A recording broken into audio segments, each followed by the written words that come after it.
I grew up and everybody said I was a bad kid. I'm not a bad kid. I was actually an incredible kid, and I was misunderstood. And I was put in situations where I didn't know how to respond, and I was taught behaviors and actions that I'm not proud of, but I ain't a bad kid. So even the introversion, I think people use that as a cop-out where they really need to ask themselves like, hey, is this going to serve you or is it going to hold you down? Yeah. I decided a while ago to call myself an extreme extrovert. So how do you turn your business into an actual brand? Well, my name is Bijal Patel, and I've had 13 years of corporate experience working at big Fortune 500 companies, and I'm taking all of that juicy firsthand experience and have brought it into my company Launch. Within this podcast, you're going to learn about branding, vision, identity, mindset, and how to scale your business to the next level. So let's go ahead and own your brand.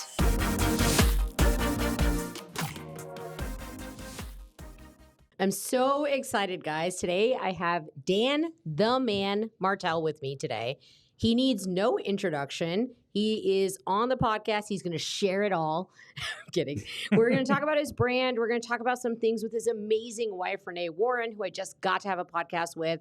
We're going to talk about his new fitness program and how he has built this amazing brand. Dan, welcome to our show, Own Your Brand. We're so excited to have you. Dan the Man, that's my new official. I'm going to change my passport. 100%. Hey, we do personal branding, by the way, so you're welcome. That's our gift. Wow. Huge. Huge. All right. So nobody's ever called me that ever. Never. No, I'm kidding. So original. All right. Let's start with your personal brand. Let's start with where you have just had this enormous lift and fame. And your stardom is You think? That's fun. I mean, I think so. Cool. I'll take it. I mean, it's so fun. I was at an event yesterday. Yeah. I'm walking down the hallway and this guy, I'm on my phone, he's on his phone and he puts his head up and he sees me. And I could tell by his excitement that he's like, oh my gosh, you're Dan Martell. And I was like, dude, I'm not that cool. You want to just take whatever you think I am and you want to pull it down because I'm going to just disappoint from this moment forward. So, what's funny is I just personally, even the concept of brand, I understand brand, I've studied brand. When you say personal brand, it's just how have you allowed yourself to be you more? Mm-hmm. All I've done in the last year really, and yes, last month we had 36 million eyeballs on our content. We've, almost quadrupled 5x all of our stuff in the last 11 months. All platforms, YouTube, TikTok, LinkedIn's crushing right now. Facebook's crushing, Instagram, obviously. But I just look at it as who am I? And have I allowed myself to express all preferences publicly? That's it. I think if you actually said, who are you? Truly what makes you you? That's what we would admire of all the top people. Think of The Rock, think of Joe Rogan, think of Oprah, think of whoever you want. Yeah. They are themselves. They are 100% who they are all the time. They don't need you to like them. They would love if you can get some value from their stuff. But at the end of the day, this is how I'm going to roll through the world. And that's the game, I guess, that I've had to start playing is just how comfortable can I be sharing everything? Yeah. And it's scary because there's a lot of fears that comes with that. And that's been the big shift is capture more and produce more, but also share authentically it. I mean, I think you're dead on. The whole name of the show is Own Your Brand because the best personal brands, business brands, product brands, they are built on authentically owning who you are further and further more. But one of the things I love that you just kind of exposed is that there's still a sense of how much am I willing to share and a little bit of fear, it sounds like, within that. With this new exposure. So what does that look like? How does that feel for you? It's just weird. There's all these weird things that I do that I was dude, nobody needs to know that, right? Do people really need to know that when I want to veg out and do nothing, I watch Real Housewives? I mean, I'm legit a Real Housewives fanatic. I can tell you which seasons I like, which character. I mean, I can debate every aspect of it. I also am a comedy fan. I went to Andrew Schultz last night. I've gone to, Shane Gillis, everybody, Ron White. I'm a hardcore comedy guy. Most people that followed my YouTube for years would have never known that because I'm teaching software stuff. So I think what's blown up is just, again, more capture. So everything I do is captured. Okay, I have a video team. I have cameras on my desk. I have two different offices, a studio office, my home office. They both have cameras. And I just talk a lot, and the team captures it. And there's somebody that goes through and finds the things they think would be interesting. And then, and not even like the moment, they clip it and they edit it. So that's the other part, is that there's a time stamper that looks for the goods, the gold, and then there's somebody else that re-edits so that it's compelling on short form. So there's obviously an investment there, but it's really just trying to share more of who I am in all facets, from the family guy to the athlete guy to the hard charging entrepreneur to the media person I've become to the work I do with troubled youth. The stuff, you know, my couples retreat where we just got back from Cabo hanging out. So that was so much fun. Yeah. I like the couples Cabo retreat. We're going to talk about that a little bit later, but you know, one of the things that you're talking about, what sounds like you've evolved in your journey of how much you share, how much you're willing to share, how you're willing to show up daily. I don't know if you know this about me, but I did computer science in undergrad. And I know I like you. And I was a computer programmer, and dude, I did not fit in. As like this 5'2", size 2 Indian girl who dressed up with heels, and I didn't fit in with the programmers. And so when I see you now, and we've got like the 18 abs of Dan Martell, literally 18. Thank you. And we look at your personality, and you see you all over social media, I can't help but think like, hey, that's not your average SaaS company owner, founder. So how did you evolve from personality before, what your identity was, your willingness to share, your willingness to be in the limelight, to like who you've evolved to now? Oh, I mean, this is what's fun about having the proof. If you go back, you will discover that I was an introverted computer programmer. I didn't want to talk to people, so I fell in love with programming. Yep. I was hoping I could build companies without ever having employees. Tried that. Turns out that's a weird way to build a business. It's not called a business. And then I had to like be honest with myself. I can't have these big dreams and goals and not develop and grow and ask myself, who do I need to become to achieve those dreams? And I started putting myself out there. I mean, I blogged the first time I ever wrote something. I remember how scared I was. I didn't even post it. I didn't write it. I reshared somebody else's thing. But even at that time, this is 2004, 2006. Okay, so I've been doing this for 18 years. That makes sense? Yeah, 18 years. 18 years posting on social media. So people see me today and they go like, Dan, how'd you blow up? It's like 18 years, people. Overnight success. 18 years. Yeah. So, but I mean, I was so scared that I didn't even write the original post. I reshared somebody else's thing. So this is back when blogging was kind of new, and I just reshared. And even that, I was like worried, like, what if somebody what if they don't agree with the article and I shared it? Then they're like, oh, I don't agree with this. And then somebody I admire is like, oh my gosh, you don't agree with that? I just shared, that hurts. You know what I mean? Yeah. So I went from like that person to obviously today where I'll do 4 or 5 podcasts, speak on stage, go to dinner, and then an after dinner. And that's like a day. When I'm not at home and I'm on a media tour, like I've done 7 podcasts in the same day. So people see that person, they think, well, clearly he grew up as an entertainer on stage and he's a thespian, he's a theater guy, whatever. Nope. Yeah. None of it. Had to learn. Had to go through the I would say the video stuff, because that's where a lot of people get hung up on, right? People will write and they'll post, but video, there's something weird when that camera starts recording where they just like, oh, they freeze up. Yeah. I finally cut my teeth with Periscope. You remember Periscope? Nope. That's crazy. So Periscope was around the Vine time, but it was built as essentially a video streaming platform. But the cool part was the videos only stayed up for 24 hours.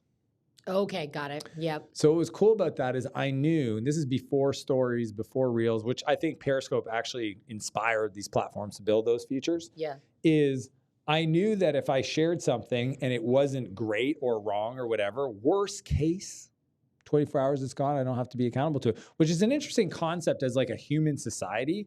See, most people don't realize it's not normal to have 100% memory of everything that's ever happened to you. Mm-hmm. Like that's not how the world works. You're supposed to forget stuff. You're not supposed to be accountable today for something you did 20 years ago because you're a teenager. You know what I mean? So like even just the way this whole world of like social media content is going.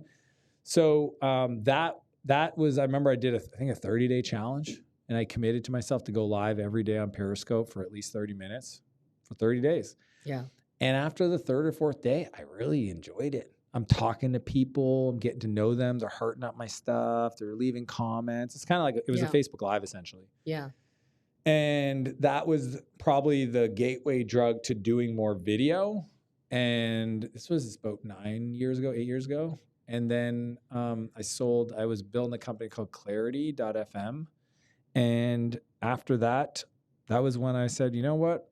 If today was my last day, I'd probably have a lot of regrets. There's a lot of stuff I know that I've never shared. There's things I'd want to capture for my kids. And I just started recording my YouTube stuff. And initially, it was just a bunch of life lessons for my boys. My boys were 1 and 2 months old. They were little. They were just babies. And that's where the YouTube stuff came from. So anybody that wants to be inspired and be motivated and just be like, wow, if Dan can do it, so can I. Go to my YouTube channel, sort it by the oldest videos, and you will see a guy that's chubby, overweight, super weird, awkward, talked too fast, didn't talk enough, didn't breathe. I mean, I was a mess. Yeah. But what I was is consistent. I posted every week and have for 9 years. I think that never missed a week. I think a lot of people, they know the whole overnight success joke, but they don't believe you when you're actually telling them that, because they can only see the version of you that's here in front of us. But every person is on their own journey. And it's like reminding people, don't compare your chapter 1 to someone else's chapter 20. It doesn't make sense. And to see how you've evolved and gone on your growth journey, I have to ask you this question because, like, having been a computer programmer and sticking out like a sore thumb, literally the loudest person there, like, are you an extrovert now? Like, did you change yourself into an extrovert? 100%. Okay. I went from introvert, okay, and we can talk about identity for days. It's like, I'm good at a lot of stuff. The thing that I feel I'm the best at is actually the mind. I learned a long time ago that my life is a reflection of my thoughts. Yep. So if I can get better at understanding why I think and how I can program my mind, then the rest of the world will actually take care of itself. Everything I want is on the back end of doing that. Mm-hmm. So one of the concepts is being very careful of the labels you use to describe who you are. Okay? Because there's no label on me that even has the word Dan. My body does not, there's no I don't have a tattoo. You don't like cut my neck open and there's like a serial number or anything. Yeah. Like even the concept of the word Dan, like, am I really Dan? I know my parents gave me that name, but I'm not that. So people got to be careful what labels they play into. I grew up and everybody said I was a bad kid. I'm not a bad kid. I was actually an incredible kid and I was misunderstood. And I was put in situations where I didn't know how to respond. And I was taught behaviors and actions that I'm not proud of, but I ain't a bad kid. Mm-hmm. So even the introversion, I think people use that as a cop-out where they really need to ask themselves like, hey, is this going to serve you or is it going to hold you down? Yeah. I decided a while ago to call myself an extreme extrovert. So not even an extrovert. I had to go crazy, say extreme extrovert, right? It's just like when people ask me, Dan, how you doing? I'm doing incredible. Yeah. I've never not said incredible. I don't care. I could have the flu. I could be like down and like, I don't feel good and be like, how you doing? I feel so friggin' amazing. They'd be like, you don't look amazing. I know, but I feel, I'd be throwing up on myself saying I feel incredible. Why? Because I'd rather choose that language than choose disempowering language. And some people go, that's so silly. That's cool. Live your life. I know what works for me. So I've been saying I'm an extreme extrovert for probably 7 years.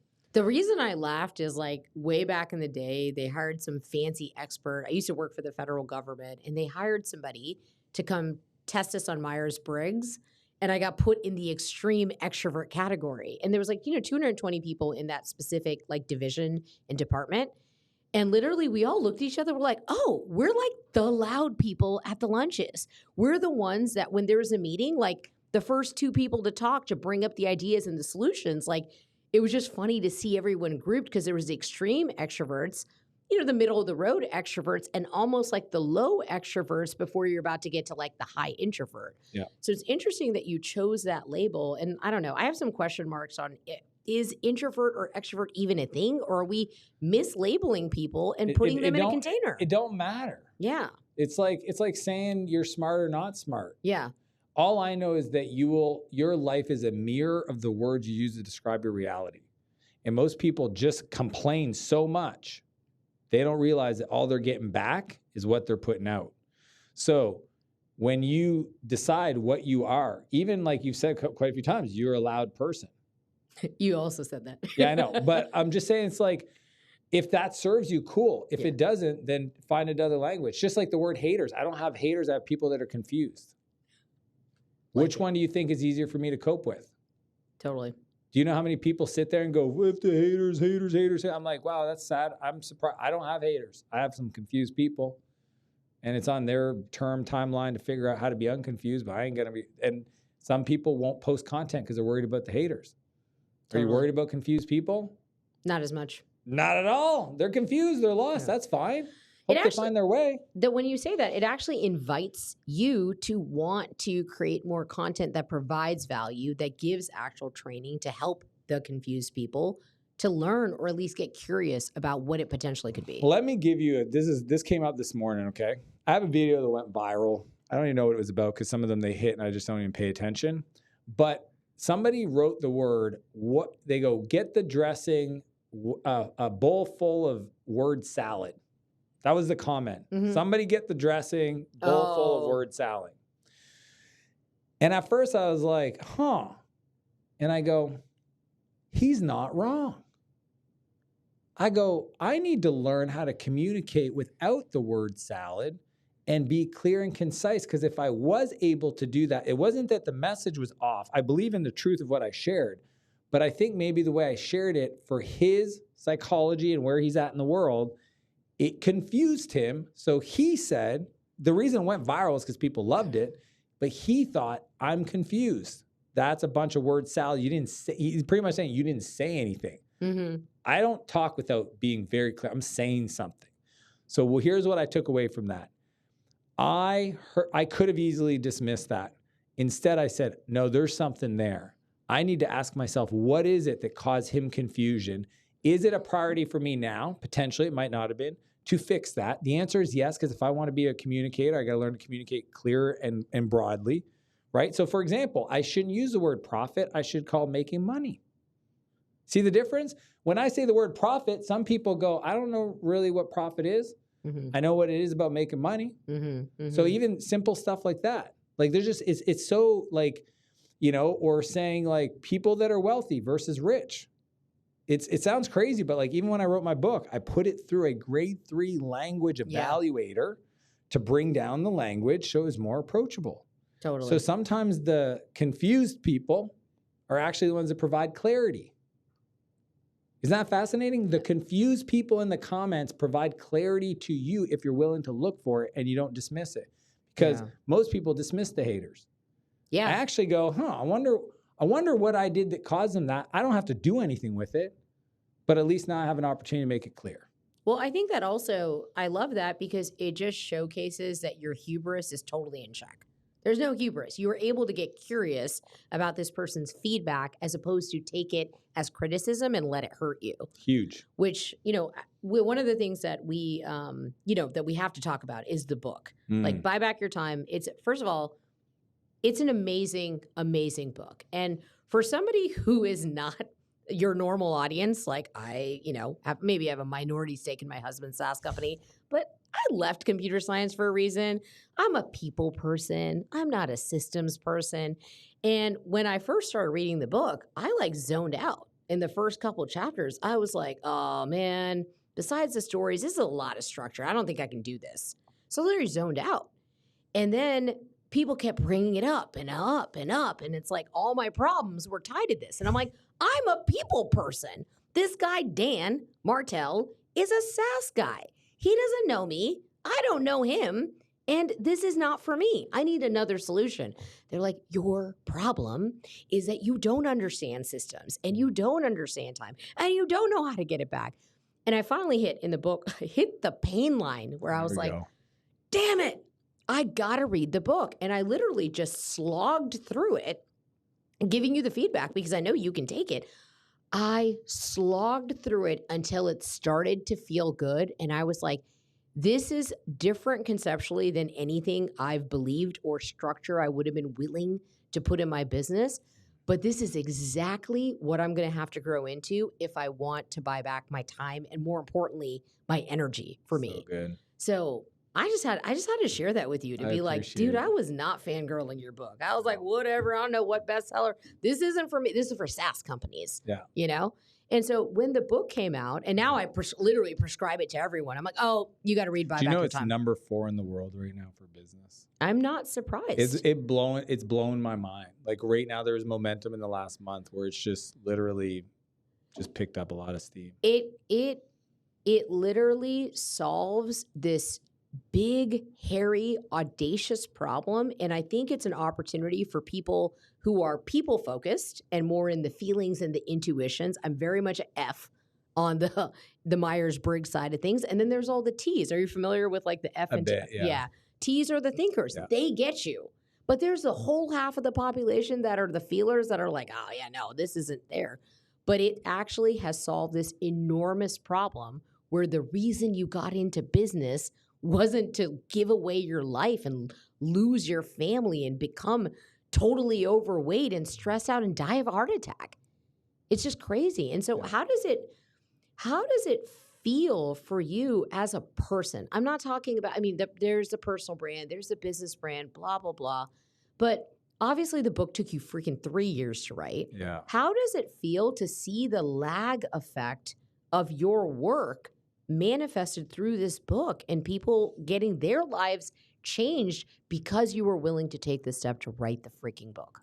I mean, even today, it's been out for about a year and a bit. It really catches me off guard. I'm not gonna lie. There's a guy, Arturo, down on the second floor in this building, and I walked by, and he had the book on his desk. Mm-hmm. He didn't know I was here. Yeah.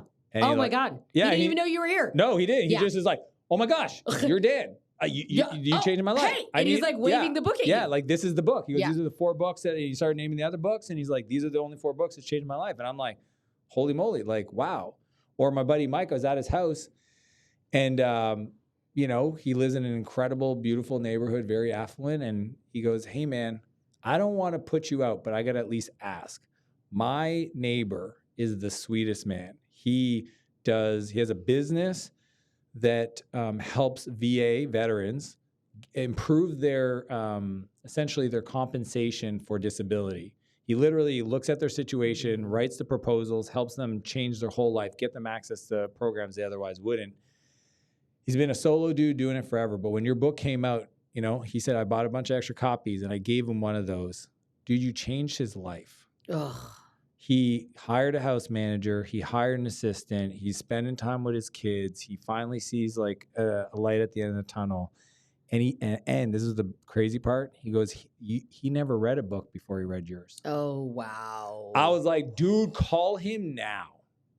I want to meet him. And when he came over to the door, okay, this is a man. I think he's older than I am. Mm-hmm. He's shaking with nerves. Yeah. And I was like, dude, you do not have to be that. Like, I'm Dan. I'm a normal person. We're going to hang out. I'm inspired by you. Let's talk. Wow. But that's happened like 1,000 times since. And I'm just still in awe that, to me, it's the power of a book, which is funny for me to not see that because I've read over 1,600 books. I am built by books. When kids stop me and I'm driving my McLaren, they go, what do you do? I know you want to know what I do, but I'm going to tell you how I got here. And they go, how? I said, by reading books. Mm-hmm. And the funny little kids will go, you got paid to read books? And I'm like, yes, but no. And I just, for me to be on the receiving end now, having been such a fan of reading, I read every day, day. Never missed a day. It's been a long, long time. Mm-hmm. Mm-hmm. To have my own book out there and it to actually like, everybody wants to write a book. I know everybody in their heart, they actually want to write a book. They say they don't. They're lying. Every person wants to leave some part of legacy behind. But to actually have it read and impact people, especially strangers, especially a first-time book, I'm there. I remember my first book. It's called Love is Killer App. I'm his first book. Yeah. And it hit, and he got it, and it changed his life. And he's telling me he's made more money in the last 6 months than the previous 3 years. And he's got time for his kids. I was like, I got to take this seriously. And that's where a lot of the personal brand stuff came out. Yeah. I just said, this is too important for me to just treat it like a side hustle. And it's like, I think the piece that people don't understand about personal brand is they think it's all the hype. They think it's the cars and like the way that you look and the how many social media followers. And I'm like, it's fucking stupid. It is not that. It is literally the energy and the ethos of which you operate in the world and how much impact are you leaving on a daily basis and how much ripple effect is it having over and over and over again until it cascades into legacy. Mm-hmm. And so when I think about this and why I'm hype about this is to convert me over, big push. And I was reading by then, but to make it clear, since I started entrepreneurship, which was 5 years ago, that's the first time I read a book in the previous 10 decades. But I'm the same guy. So this is why I'm still shocked, okay? And I appreciate you saying this. People send me their books all the time. I'm blessed. I have a lot of incredible friends. They write a lot of books. I get their books. I read one first chapter. I'm like, it's just, and I also believe you should read the book you need to read right now, just in time versus just in case. Don't read my book if that's not the problem you're facing right now that would have the biggest impact if you solved. Read the book for that. So when people tell me that they sat down and read the book, I'm still in shock because I don't finish most books. When I say I read 1,600 books, I've started 1,600 books. I might have got to like chapter 3 and was like, got it. Or chapter 8 out of 12, got it. Like I don't put any pressure like, oh my gosh, I finished the book. Check. Right. That's silly. Nobody should do that for mine either. Look at the chapter, the table of contents, figure out, oh, what's this replacement ladder, chapter 5? I'm gonna go read that. If you like that, maybe start at the beginning, maybe go to a different chapter. So when people tell me, like you said that, like I actually read the book and I finished the book and just like I was able to get you, that's like the coolest. Because I spent 3 years and I wrote down 30 names of people I love. My wife was one of them, my brother, my best friends, my other friends, my business partners. Like I wanted to write a book that would serve the people I cared the most about. Even if nobody else read it, I wrote it for them. This is one last thing on the book, because I want you to hear this. Because when I say stuff, I mean it genuinely. All right, I'm getting from locked the in heart. for this. Let's do it. Get locked All right. in. It's good. Your book was so good that I have every single person on my team read it as a part of onboarding, including my international staff. We have some people in the Philippines. And one of the guys I was talking to is one of my incredible designers. He actually designed this, incredibly gifted.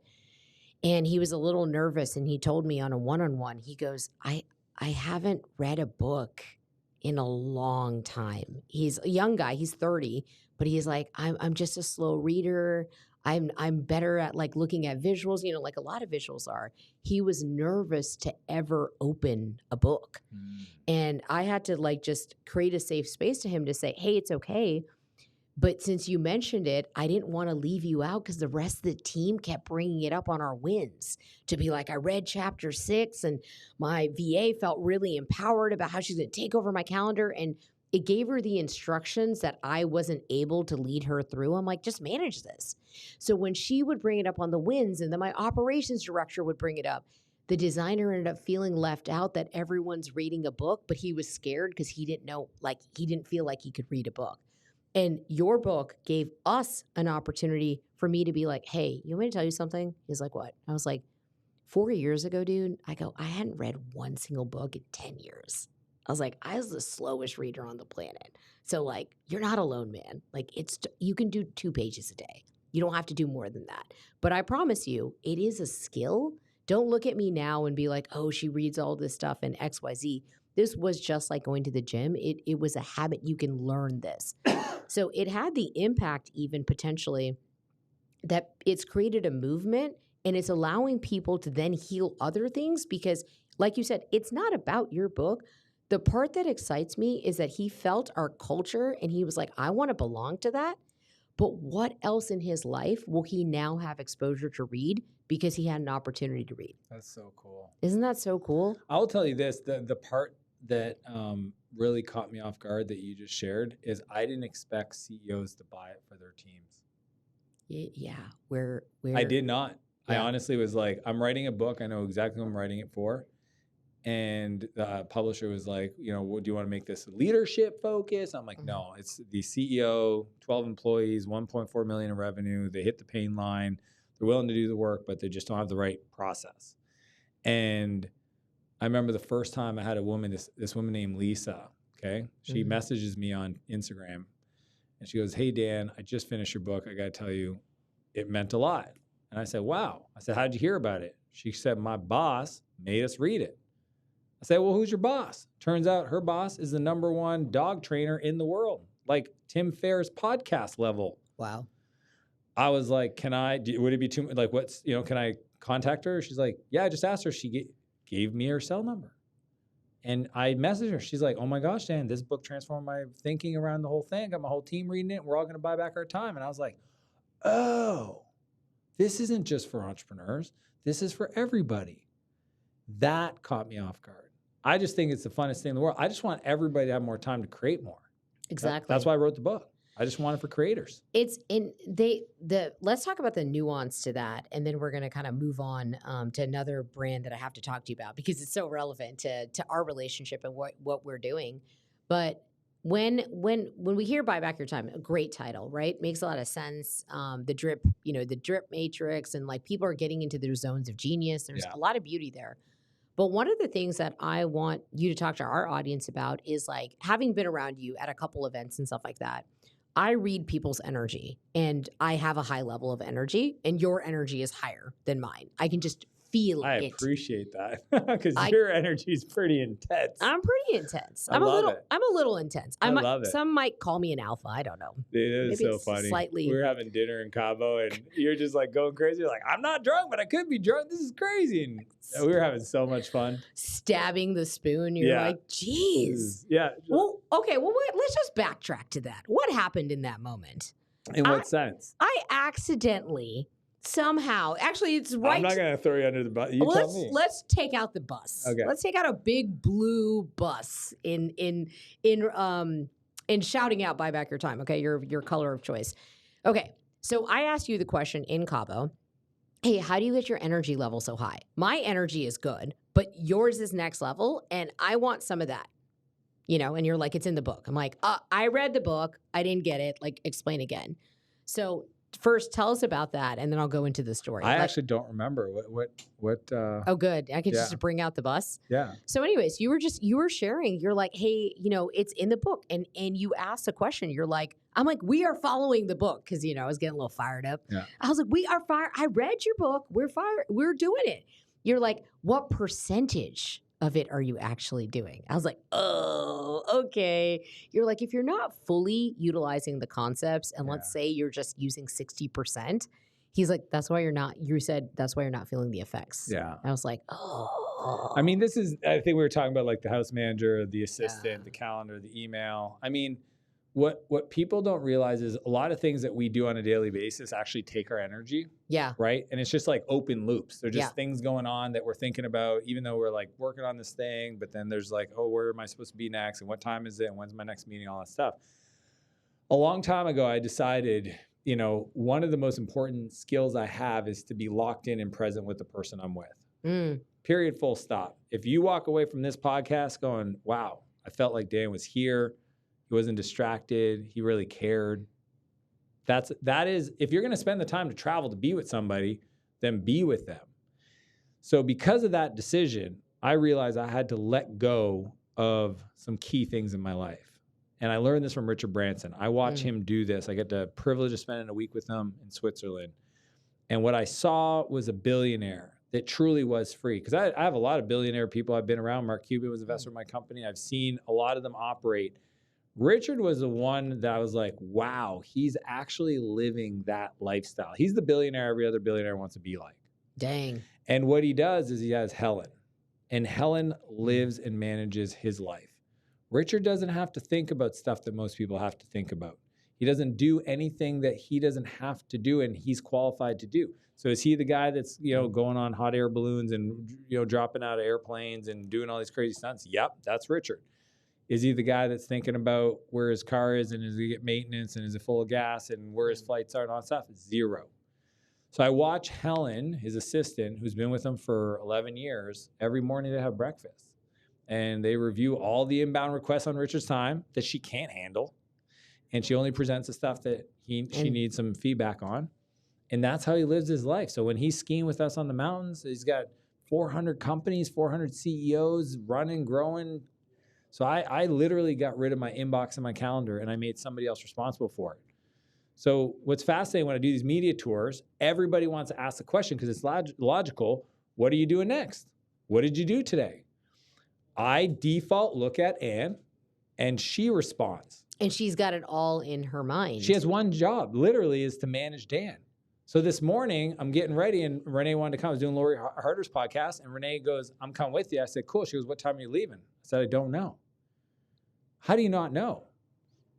Not my responsibility. You don't carry any of it. And one of the things that you shared with me that wasn't in the book is you're like, well, why are you having issues with your energy? I'm like, I don't know. It's like really high. I get up at like 5:30, and then around 2 or 3, I end up crashing out.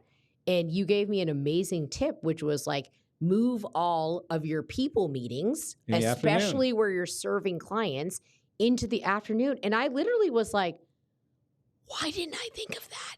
Like, it's so obvious, right? It just, I'm like, oh, because, and you made the point that like when you're serving someone else, your energy will come through you. You're in flow. Yeah. When you're in flow, you're not tired. You're not thinking of food. You don't even have to go to the bathroom. It's a beautiful place. Most people have a hard time getting in flow because some of them have never felt it.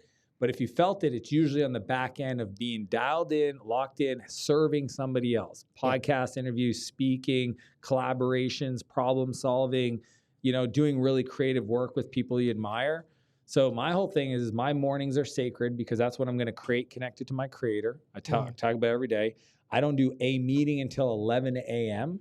Yeah, ever. That blew my mind. Yeah, no meetings with other people. It's Dan time. I'm sitting down. I'm reviewing stuff. I'm creating stuff. I'm researching stuff, whatever it is. That's my time to like create value. And it's not that I don't work. Anybody would look, I just take all the work and I put it into that time bucket. And then I use the afternoon as like when the energy drops. Now, and I used to have my energy drop because I ate like crap. Oh, yes. Now I don't. Let's talk about it. Yeah, let's just talk about it. Okay, let's get it out. Again, you can ask the team here. I travel with my own food. We saw it. I saw it in a picture the other day. Yeah, I have meal prep anywhere I go because that's how important my energy is. You can't do 7 podcasts back to back and eat nachos for lunch, ding dongs. Like, what are we doing here? You're having pizza for dinner, and then you're gonna get on stage and try to move people. This takes me right back to the dinner. And this is one of the, if you want to be held accountable, you accidentally ask Dan questions. If you don't want to be held accountable, don't ask Dan questions. Here I am complaining about my energy. I've started 75 hard. I am 36 days in, and I'm like, I'm a badass. I'm a baddie. Let's go. Let me just tell Dan what's up. But I'm still having this energy problem. And I thought that 75 hard was going to solve it. But it didn't. So I was like, well, I don't know. You're the one who's got a book about this. And your energy level is higher than mine. Let me just ask him what he would say. And you're like, well, what's your diet? And I'm like, oh, I picked not eating red meat. Do you remember this? And you look at me, you're like, I do. What? I did. And then because I had to ask like, so do you have dessert? And you're like, yeah. And I was like, whoa. You just pushed the button inside of Dan because I've done 75 hard 4 times, and the amount of people that tell me they do it and they don't even realize they're not doing it. Like people are like, what's your diet? Just pizza. I'm like, no, I'm sorry. It's a caloric deficit, and no, you cannot have dessert. Like it's supposed to be hard. It's a mental toughness program. It's a diet. I don't know many diets that say you can have chocolate cake. That's exactly what you said. Then I'm like, and you're like, I'm like, well, it's not written on there. And you're like, first of all, red meat's not bad. And you look at me, you're like, you know that, right? I was like, yeah, no, isn't that a hard, what? And you're like, you're eating dessert, but not red meat? Like, no. And I'm thinking about the Cheesecake Factory that I had favored to my house 2 days before. I'm like, you do not need to share that information right now. Like, do not Tourette's and accidentally tell him. And you're like, on what planet, in which diet that's healthy are you allowed to have dessert? And I'm like, I find myself. You're like, is sugar really not allowed? I'm like, no. And you're like, what are you doing? And you're like, drop this added sugar stuff, and you should bring red meat back. And I was like, wait, does this mean I'm breaking the rules? And you're like, well, I mean, you're kind of doing 75 soft. I gotta, it's funny because like sometimes I say stuff and I feel like I'm being pretty like chill about it. And then you're like, and then you said this. And I'm like, I didn't say that, but you felt that, which is fine. it's just, at the end of the day, I find it interesting how we want results. I mean, even right now with with my new fitness program, Martell Fitness, right? When you start working with me, we've designed, this is based on 27 years of experience. It's a 16-day cleanse. And there are certain things that some people don't like. And you're laughing as you see the comments and the calls. And right off the bat, I just shut them down. I said, your preferences are not up for debate right now. Unless you have an allergic reaction to something, you will eat it. That's what the protocol is. If it's what I find fascinating, I was driving to work the other day and I realized that if I gave somebody the blueprint to be successful and just said, follow this for 6 months, do not deviate, do it daily, weekends, weekdays, this is it, 6 months from now, you'll be successful. I guarantee they will find some way to modify it. It's they'll literally go like, okay, I know he said I had to work out every day, so I'm just going to start walking. Okay, nowhere's is a workout. Okay, if you don't break a sweat, I don't consider that a workout. So it's funny how specific and how straightforward you have to be. So I think sometimes when I coach people, I'm not like, it's not simple enough and specific, and the people will self-modify themselves into not suffering when they don't realize suffering is actually where you grow. So this whole world we live in is living this world of comfort. Yep. The temperature of the room, the softness of the cloth, the convenience of the apps, and it's like this whole comforting of America. Yeah. You got to be comfortable. The houses are bigger and warmer. The plates are big. Dude, I just got back from Europe. I went to Japan. Japanese people eat normal size meals. Yep. And I'm laughing because everybody there is fit. I didn't see people. But then I look at the meals and the meals are like normal. And then you come here and you go to Cheesecake Factory and they're probably in the back kitchen going, how many calories can we fit on a plate? I'm curious, what could we put on that menu? And literally, and what's fascinating is it'll say how many calories are in it. And people are still ordering the triple bacon thingamajig. It's just, dude, listen, we gotta go back to that because I just need to restate it. Like, I agree with you 100%. People are so fucking comfortable in their comfort zone. Yep. And then they're like, why is it not happening for me? I just got to say this because, again, people see me do 6-7 podcasts in a day, keynotes, and they go, I could never do that. I said, yet, add the yet. The reason you can is because you have not pushed what your extremities are. And I believe my capacity is expanded at my extremities. Write it down, everybody. Capacity is expanded at my extremities. Yes, my coach, Ed Milet, said that to me once, and I've tattooed it into my brain.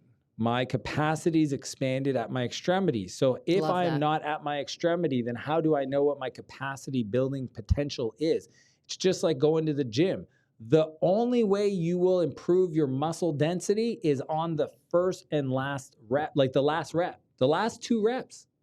If you don't go to failure, you don't have muscle, it doesn't develop. So do you know how many people go around the world and work out, but don't actually get any results from it? They go to the gym, most people. Because, Dan, they're eating Cheesecake Factory. Well, there's that too. Being like whatever misinformed. I worked out today, so I get to eat out. Misinformed information to be like, oh, I'm allowed to pick this and not. And like, when we had that conversation for a minute, I was like, you intellectually know, like, I know about nutrition. I have a personal trainer. Like, I'm red. And I'm like, the minute I said it and I heard it back reflected, I was like, why did you come up with this? And there was a part of my subconscious that didn't want to fully do the work. I didn't want to let go. I felt bad for myself that 75 hard was already hard enough.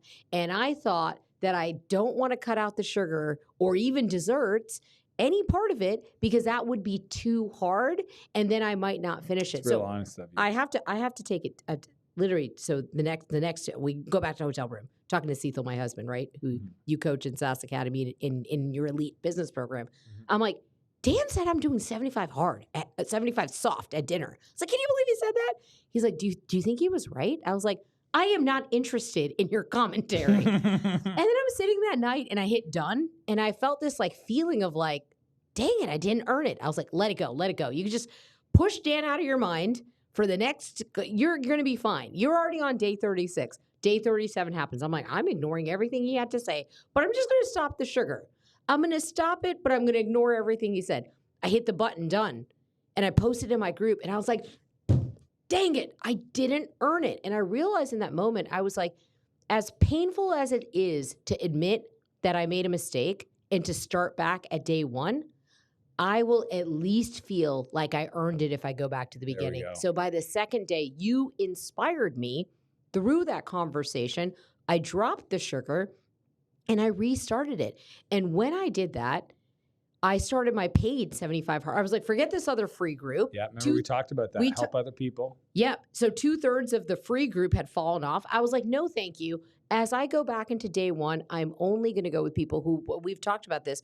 Are you interested or are you committed to the change? And you installed that in me.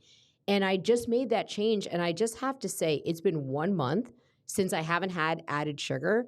And my life is different. And I wouldn't have believed it. I wouldn't have believed you. And I'm like, first of all, I can't believe I don't miss it. Second of all, your thoughts, your clarity must be just through the roof. The mental clarity is through the roof. Most people are walking around in a fog. And so when you said that and you did some posts about this, about the energy related to food, which takes me to Martell Fitness. You came out with you and Renee, did these amazing photo shoot in Cabo a couple days before we came. We then saw you there, and I remember this moment. We're on the boat, and, we're all wearing our bathing suits and stuff like that. You pull me aside. You're like, hey, you want to have that, chat? Let's have a little one-on-one. And I was like, oh, really? Are we doing that? Oh, cool. Okay. I didn't know this was a part of this. And you sit me down, and you're giving me a bunch of coaching, and it's amazing. And I'm over here and I'm like, he really has 18 abs. Shit. That's not just the pictures. And again, I was motivated to be like, is it possible for me too?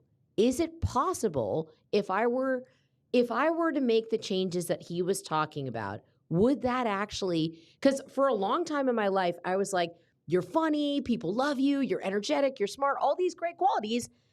But that size 2, and you never had abs anyway, that's just not going to be you. And that was a moment that I started to think about what the possibilities are. So I wanted you to talk about Martell Fitness, your new brand.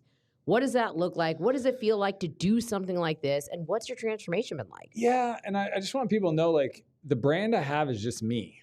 So even Martell Fitness isn't there was no strategy behind it. It's not something I wanted to do. I'm just living my life. I used to weigh 265 pounds. I'm 6'3". I was probably, 38% body fat at the time, drinking all the time. I used to go to Burger King every day. Sometimes I'd have 2 Whoppers.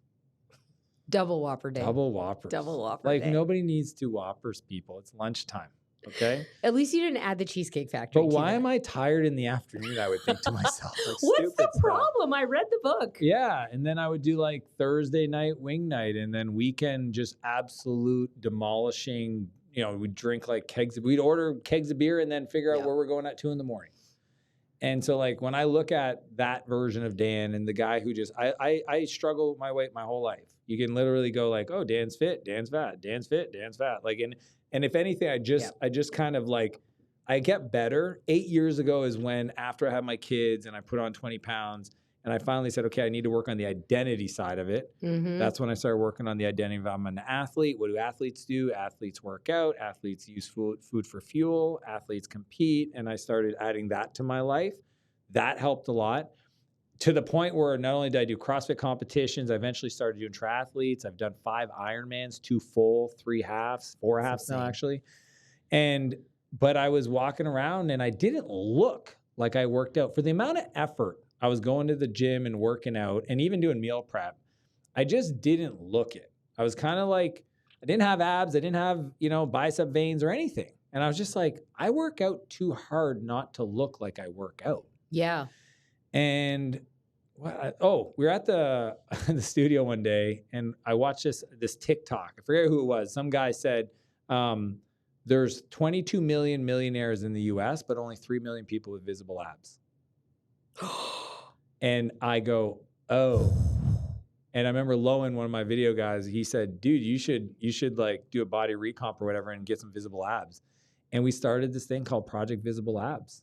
And I brought my other videographer, Matisse, in my house one Saturday morning. He recorded the whole thing. And we're actually doing a whole documentary video thing on my YouTube channel about it. It'll be up soon. Sam, when is it going to be up?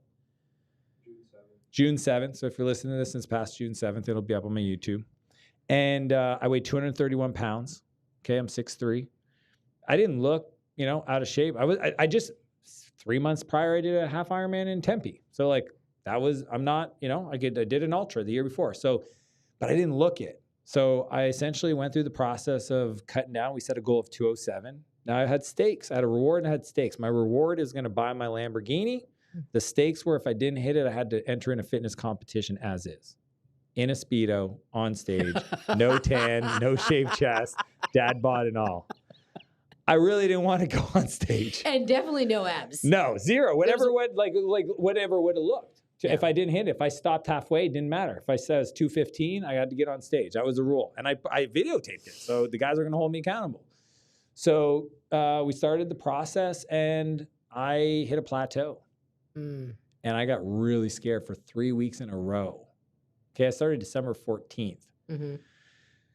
I was like, oh no, I'm not going to hit my goal. Well, here's the thing. I knew I was going to hit it. I just didn't want to hit it through the hard way. The hard way would have put a sweatsuit on, sit in a sauna for 5 days, not drink anything, and just crawl onto a scale, hit it, and then try to rehydrate and revive myself. Like willing. I could have done that. Yeah, you could have cheated. It would have been a hardcore cheat. But I legit thought I was eating right. And I went 3 weeks and I didn't lose any weight. And then just out of desperation, I texted this guy I saw at the gym who was massive, 250 pounds, freaking lean, his name's Alan. I just said, take my money. He's like, why? I go, I need some help. And he goes, what's it about? I said, meet me at my, here's my address. I'll pay you whatever, literally just whatever. The guy's the best of the best of the best in the world, okay? It's like thousands of dollars a month to work with him, line up. You can't get him. He's just busy. Somehow I snuck in there. I think he liked what he was seeing, the commitment and the craziness of it. And we worked on essentially progressive overload training structure and a full macro-based nutrition plan, whole foods only, no TRT. People go, oh, did you do TRT? Nothing. Literally no creatine. He's not a fan of creatine or powders. He's like, look, let's see what your body does naturally and we'll take it from there. And I did I went from like Project Visible Abs to Project Veiny Calves to Project, full body recomp. So when you saw me, it was literally 2 days after essentially I dieted down, prepped, just like I would have done a fitness competition. I told him to treat me just like any one of your other athletes. And then we did the photo shoot. And that's the new norm. If I took my shirt off, well, you saw a second ago, I opened my shirt up or lifted it. And yeah, we're acting crazy over here. You'll see and just because I'm blown away. I put on 10 pounds since then and I'm lean because I'm reverse dieting up. It's, I got to go right now, 215 lean, I get my Ferrari. So I bought a car. That was my new goal. So I got the Lamborghini. I bought the new car, bought a Ferrari Pista, which is one of the most beautiful cars ever created by Ferrari. And I will not drive it till I hit my next goal. So every day I go to the gym, every day I eat my meal plan, every day I follow my macros. And so I just decided to open up a program to help other people do the same thing because it blew my mind. I didn't know that this was possible in 90 days. The thing that's really crazy is that I saw you in California right at the beginning. Exactly. So you and Taylor Welch, a friend of ours. That was November. I started December 14th. It was in November. Yep. We went to your event and I saw you there and you weren't going around, there wasn't. No, I didn't look. There wasn't time to be at the beach or anything like that. Yeah. You had your shirt on, but I could just generally tell that you were not at all unfit, but you were not ripped. You could tell. And 90 days later, and I was like, well, I kept seeing the reels and stuff, and I was like, oh, okay, whatever. And then I started to see the pictures, and I was like, no. I just saw him in California, and he did not look like that. And when you posted those pictures of those 90 days, talk about brand, talk about couples brand. So moving to you and Renee, I'm freaking obsessed with Renee. Renee's beautiful and has great abs. Renee is just, I got to touch Renee's abs, actually. That's when my life changed. And then this morning, she's like, touch my leg. I was like, okay. I went straight for it. I was like, wow, this is great too. Yeah, she's working on her legs. They're all very fit and motivating. But anyways, when you dropped that post on your Facebook and you're like, hey guys, here's 90, this is literally the post. This is this amazing copy. Hey, so in 90 days, I did a body recomp and here's some super hot pictures of me and Renee. you look like a GQ model. What? I was like, oh, what is this? What is happening here? So crazy. And then the comments come. I want to claim something here, audience.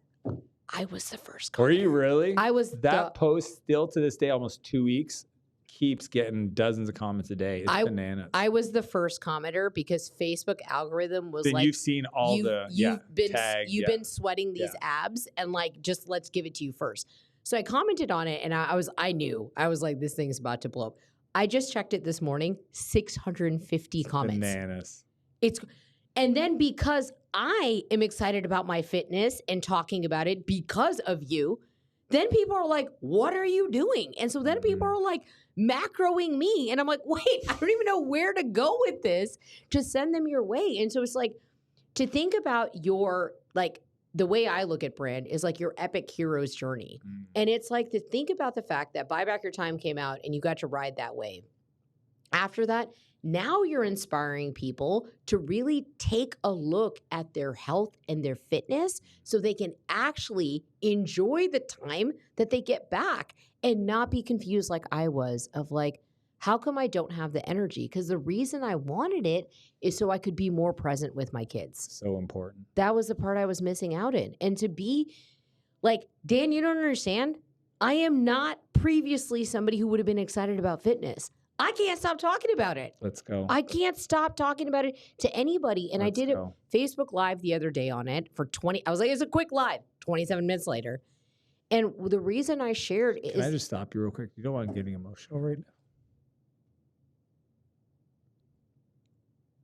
I know how many people you're going to help. I'm so excited for the people that know you. I'm like, I don't care if my name's ever brought up. You know this. I've told you this. I don't care. I'm just so honored and appreciate the fact that you're bought into this. And I know you're going to finish it and you're going to have such a transformation that there's literally going to be hundreds of people that are going to follow your lead. Thanks, Dan. And that to me is like the coolest part of this. Now I'm getting emotional. It's like,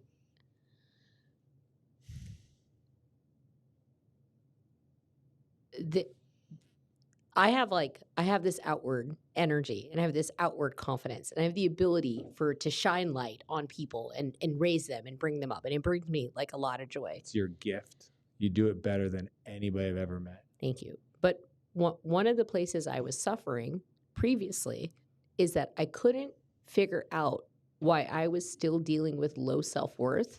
And I couldn't get through. I hired the freaking therapist and the mindset coaches, and I'm doing the affirmations, and I'm in the cold plunge. Any single thing to be like, why can I not feel worthy? Where is the self-worth? And I know that I have external confidence for sure. I knew my internal confidence didn't match. I had lost a bunch of weight a year and a half ago. I was really open about my story that I took Ozempic. I lost like 50 pounds, and I looked better, but I didn't feel better. People treated me better, but I didn't feel better. My internal confidence didn't change because I lost 50 pounds. I gained it all back, and I was like, damn it, the Ozempic didn't work for me. Something's wrong with me. And I got to the point where I was like, literally, these are the conversations I was having 6 months ago. I was like, you're always going to be fat, but at least you're a good person. You are a good person. You do really give a fuck about people. You will get up in people's face because you really fucking care, but you are always going to be fat.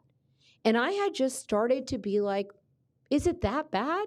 I mean, they say fat people are funny. I like being funny. I was trying to justify, and I would normally laugh at that, but like I was at this low in my life of like, maybe it's just okay. Maybe it's okay that this is never going to change because even the Ozempic didn't work. And the piece that was there is that my identity had started to change into I will always be fat. I will always be obese. But if I have these other redeeming qualities, that should make up for itself.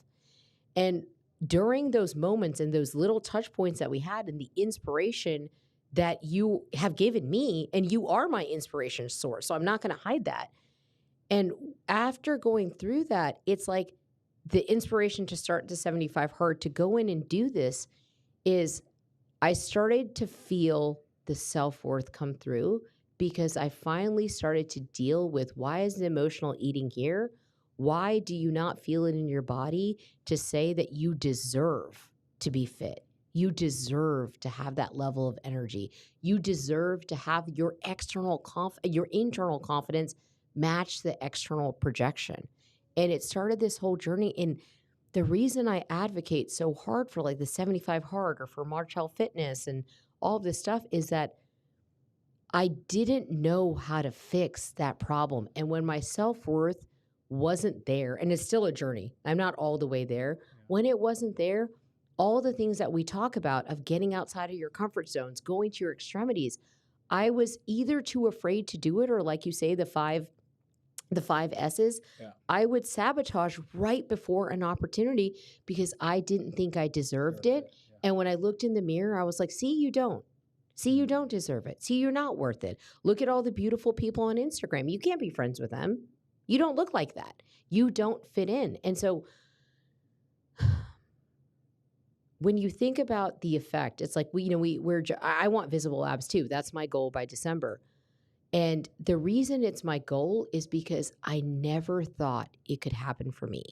And when I think about that, I think about the ripple effect of the change that can happen in the world. And back to that live that I did for 27 minutes, and I was just sharing in there, I said, I want you to hear it right now while it's fresh, while I still don't have the physique that's quite there. Yeah. I'm not going to wear the bikini. Day one, watch me. I'm not going to do it. Yeah, come in with me. But I'm like, if you are one of the people who are standing at the sidelines and you think 75 hard is too hard, let me tell you, I was afraid to do 2 45-minute workouts, even 2 over a week period of time.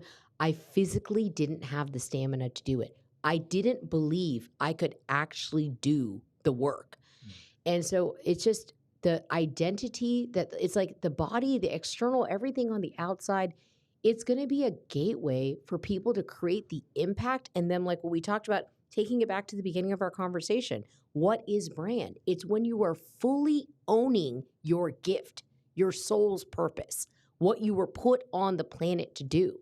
But if people don't feel the deservedness, the self-worth, the self-confidence, they're always going to hold back or sabotage what those people gifts are. People won't feel the message as much as they could. Yeah. I actually felt you on a way I've never... Like when you were just talking, that version of you can move mountains. Like it was really cool. Like feeling your heart like that. It's interesting because it was a more slower version. I don't know if you even noticed. I don't know if Sam noticed, but you felt the energy shift. And this is what I find fascinating is that we all have ways we show up. Mm-hmm. But if it's like when we can really just like settle in with our truth and communicate, I mean, you want to talk about brand? That's what people are buying. And it's so fascinating on the fitness stuff because it's not about having visible abs or losing weight or putting on weight. Like we can do it all. Mm-hmm. It's almost like I do that to really give me the space to build a new identity. The program's an identity builder. I actually internally, that's what we call it. Yes. It's a gateway drug. When you come in, you want a visible abs, cool. But let's talk about the identity because, like you said, the Ozempics and the whatever, like literally we deal with it in the chats. People are like, I'm talking to my doctor. I don't know if I should do your thing or should get an operation. I'm like, hey, I just know my thing's way different. I know my thing's going to get you in a peer group of people that are going to work on your beliefs. And if you don't feel you deserve it, you're going to lose the weight through that other thing. You're going to put it back on. Yeah, that's exactly it.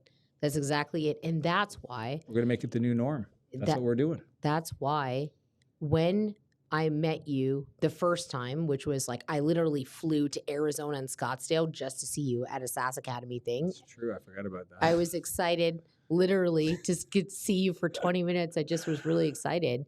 And when I'm excited, it's pretty obvious. It's funny because now that you say it, I totally remember. There's like 100 people, and then there was you, and you were just like, but Dan! And I was like, who is this firecracker? And then when you came to my Empire Builder, I was just like, oh, this is cool.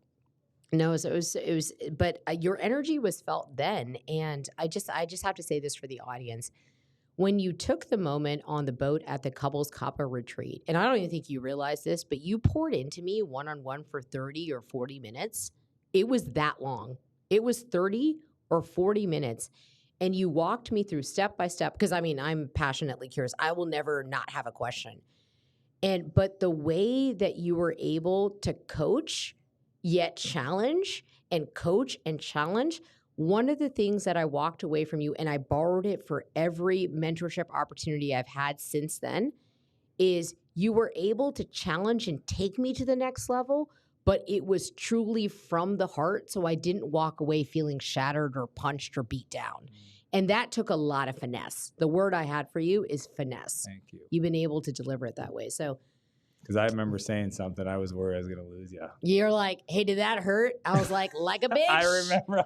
I was like, I listened to my heart. I was like, should I say this? It feels like I should. I'm going to say it. And I said it. And I was like, okay, she got it. You were like, all the women you want to hang out with are there. They're just on another boat. I was like, They didn't invite you. Yeah, I heard that. You're like, did that hurt? I was like, yeah, a little bit. Yeah. Good. Yeah. No, I felt a punch in the stomach. I go, but thank you. But the way you delivered it, though, was finesse. And I felt your heart in that moment. You do. You 100%.